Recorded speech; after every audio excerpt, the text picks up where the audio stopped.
Now, there's one more red pill I want to touch upon, because everything I've said can be countered by someone who says, ah, yes, but why just Bitcoin?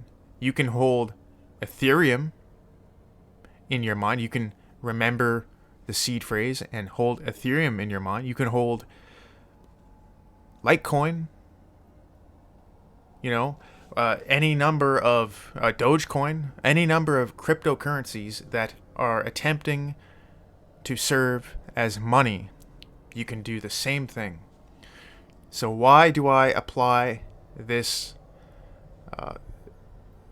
red pill dynamic? Why do I simply apply it to Bitcoin and not these other cryptocurrencies? Well, another red pill for me has been the idea that digital scarcity can only be discovered once. The real absolute digital scarcity that can be used as money is the first instance in which a ledger or a graph is applied on top of the idea, the transcendental idea. So do you see what I'm getting at here? Bitcoin is a map, a grid applied upon an idea that was discovered, that no one thought was real. Everyone thought and assumed and knew it was the truth, that you cannot have absolute digital scarcity because everything digital can be replicated. Satoshi Nakamoto, with the support of some others, but he's the one that made the breakthrough, he discovered that no, absolute digital scarcity is real. He found it as if it was sitting in nature, this transcendental object. And he applied a graph to map it. Bitcoin is like a grid overlay that maps out the cartography of this idea, this absolutely scarce territory. The idea, the transcendental object of absolute scarcity is, it can only be discovered once. And what Bitcoin is a map of it. What every other cryptocurrency is a claim that they too have discovered digital scarcity. But really, all that they are is a different map of what is supposed to be this, what is this one object, this one transcendental object. Bitcoin is simply the division of this idea of absolute scarcity into 21 million units. And then each of those 21 million units into 100 million subunits. That is how Bitcoin maps this discovery of absolute digital scarcity, this discovery of that transcendental object. Every other cryptocurrency is claiming to have discovered another object, another instance of absolute scarcity, and that just is not possible. There is only one. And this is where the analogy of cartography breaks down, because if you have a landmass, a finite landmass, you can have different maps, different scales, different units of measure, different languages, and so forth. And the land remains the same, but each map is a different interpretation of it, and they all work to the degree that you can use them to navigate. This is where the analogy breaks down, because with absolute digital scarcity, to be used as money, it requires one map. There has to be only one map, and in this case, one ledger. And with Bitcoin being the first ledger to be imposed upon this idea of absolute digital scarcity, it is the one that can claim to have both discovered this idea of absolute scarcity and also to be the only one to have fairly divided ownership of it to the best possible degree. And that's because right from the beginning, no one claimed ownership of large masses of the grid, the map of absolute scarcity. There was no... Well, that's what a pre-mine is. A pre-mine is someone creating a map of this landmass known as absolute scarcity and saying, you know what, I own 20% of it. And this is, of course, not the way to fairly divide the idea of absolute scarcity. Bitcoin being the first to discover the idea, the first to impose a map upon it, to impose a way to divide it, a metric to measure it. Bitcoin was the first to do all of this, and critically, it also is the only one to have fairly distributed ownership of that grid, of those units of measure of absolute scarcity. And that is just so critical, and it cannot be replicated. It cannot be replicated because at the time, no one thought this was possible metaphysically. And therefore, it's the only time in human history where a division of absolute scarcity could have occurred. It's the fairest way that it ever could have been distributed, and that can never be replicated. And that is the red pill. That is why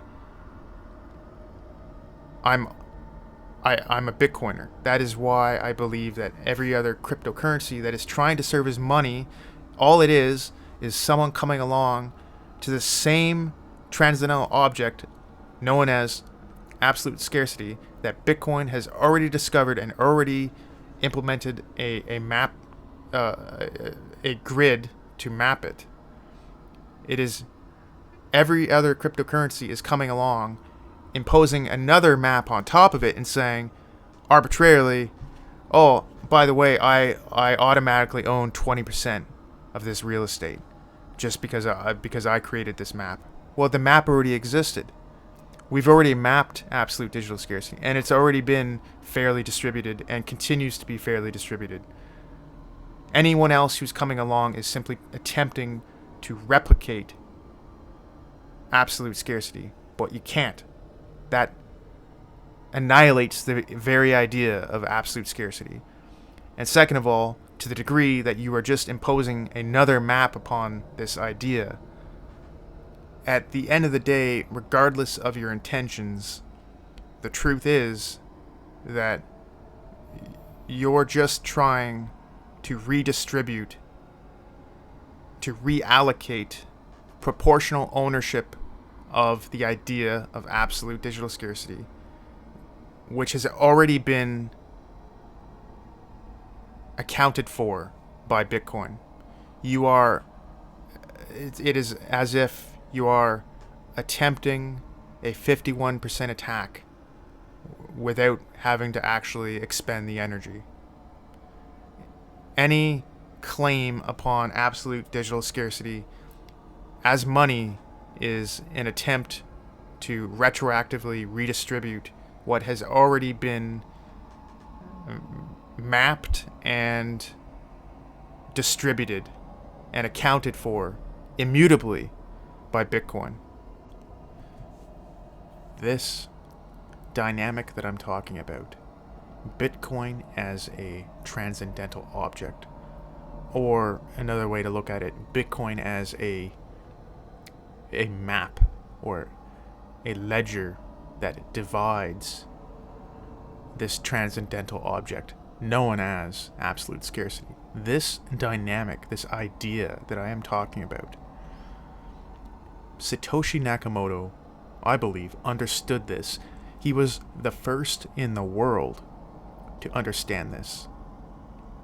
He, I believe, understood that he did not so much invent Bitcoin as it was the case that he discovered absolute scarcity, as if it had fallen from the sky, and he discovered it in nature, and he simply was the first to impose a map or a ledger upon it.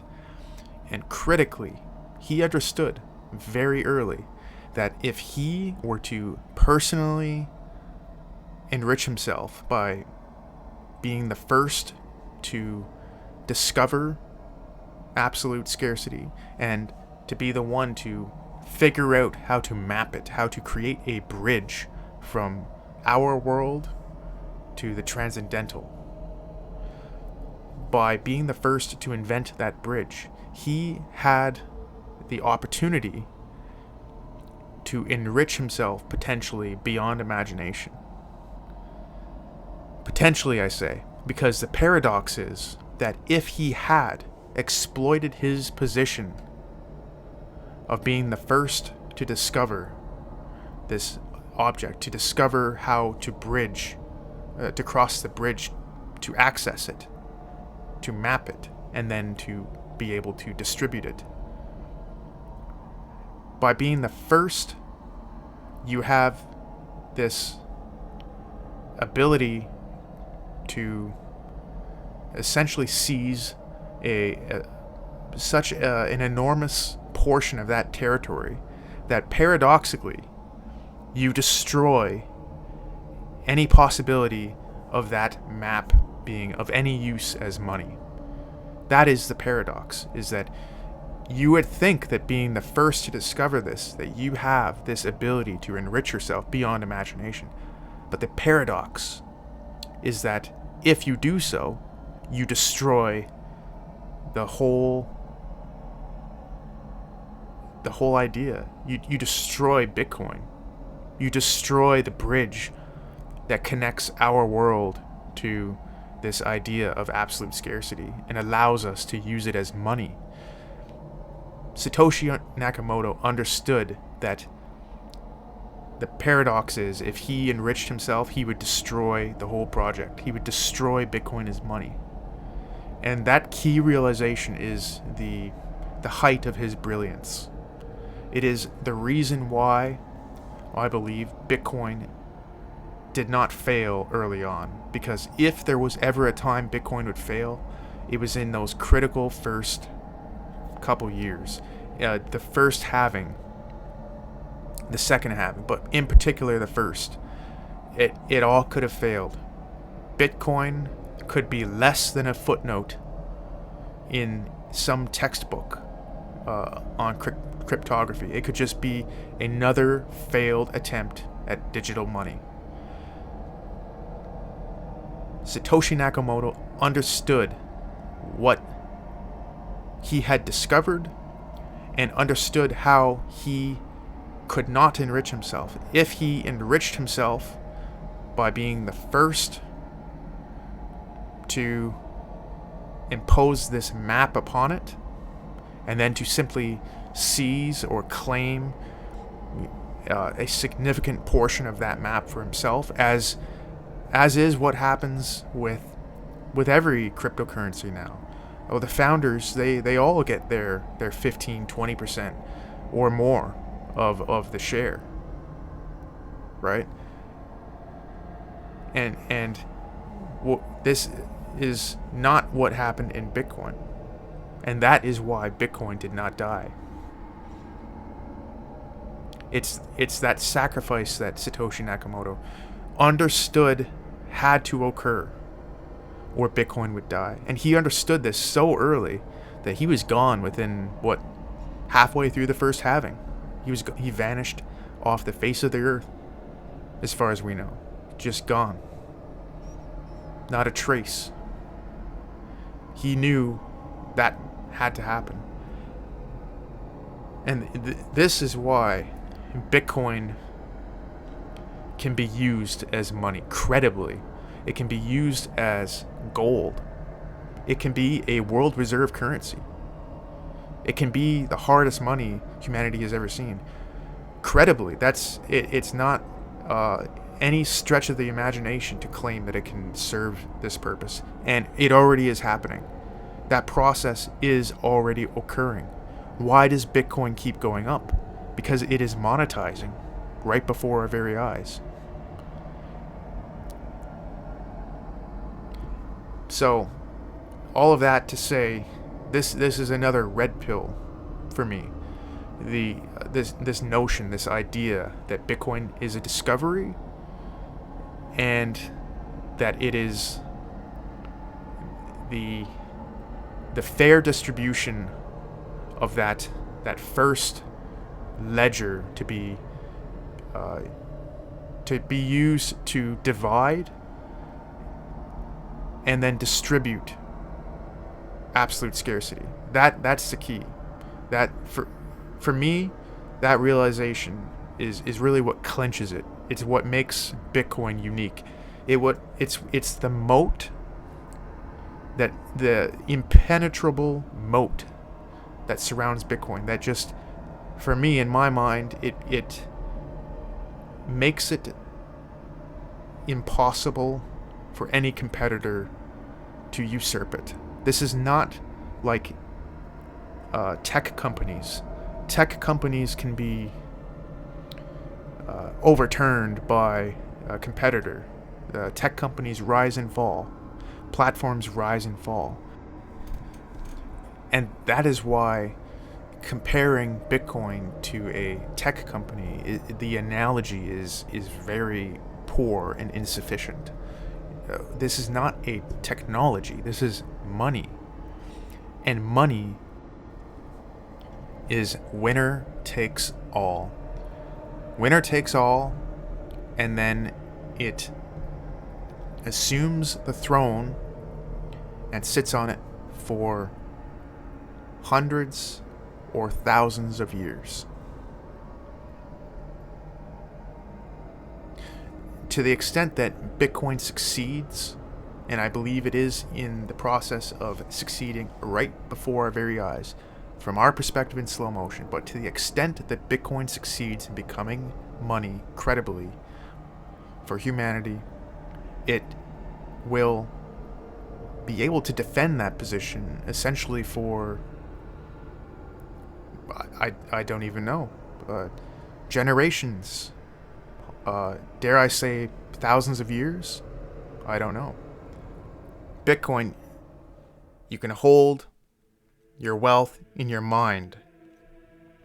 A billionaire can hold the entirety of their wealth in their mind.